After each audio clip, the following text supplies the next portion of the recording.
So the reason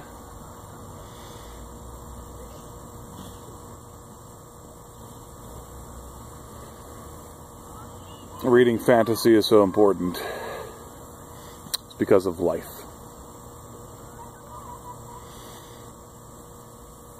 First, let me define fantasy.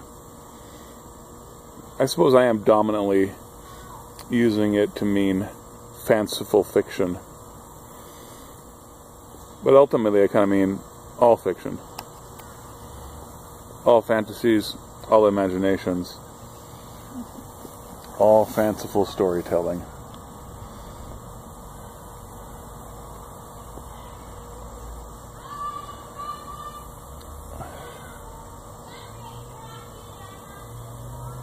I believe that life has meaning.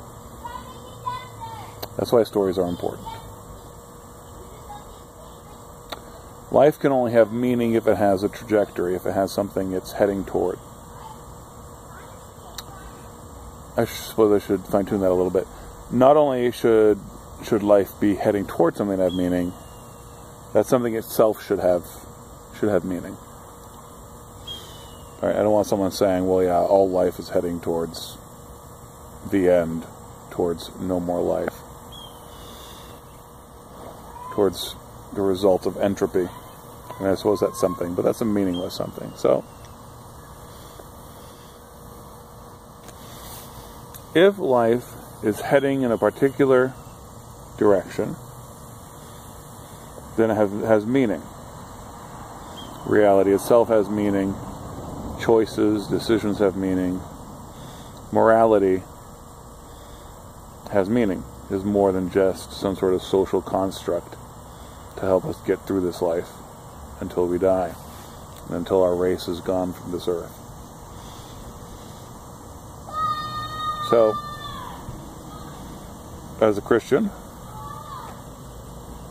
I believe that there's a particular telos, a particular end that it is all heading toward.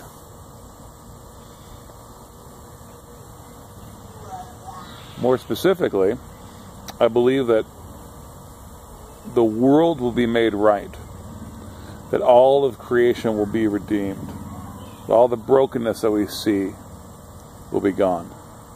We are moving toward life and away from death.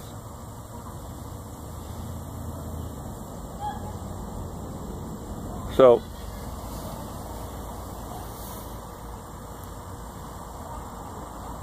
we ought to be shaped for that journey. We ought to have story dynamics, like fish are aquadynamic, and birds, including those chickens right there, are aerodynamic in some sad way. So must we be vita dynamic. And in order to sail through life, we need to know stories. Know what our story is. Find out what our place in the story is. And to do that, we need to be able to know stories and tell stories.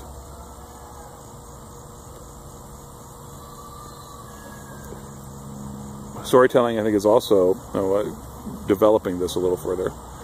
This is not another point. This is more on the same point. Storytelling is the most powerful way for us to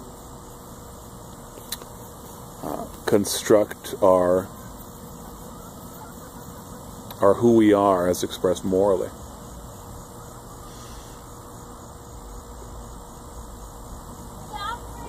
The Ten Commandments are very, very true.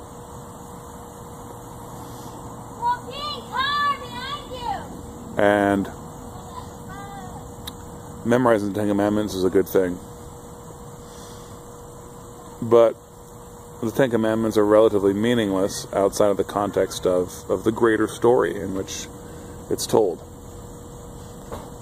And the greater story in which you fit. And in particular, smaller stories help us see that. So, the Ten Commandments make a lot more sense in the context of the story of Caleb, or the story of Korah, or the story of Joshua, or a bigger story like the story of the Exodus or the Conquest. The story of Little Red Riding Hood teaches us how to be human.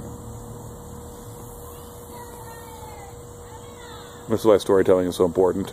And this is why humans teach each other to be human through stories. All humans.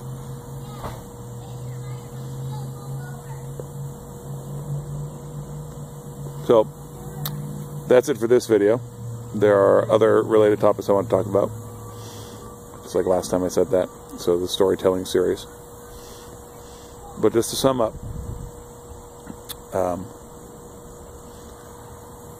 if life has meaning, stories must be a crucial part of our lives. And people who don't interact with stories, tell stories, hear stories, have difficulty finding meaning.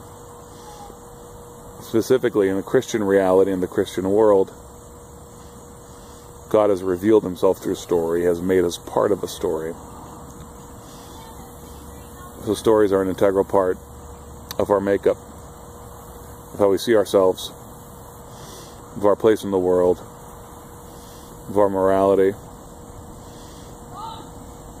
of our didactic methods, of our raising families. Alright people, I am out. Talk to you soon. Drop some comments. Let me know what you'd like to have me develop in this theme. Drop any other requests. And I look forward to hearing from you guys. Peace.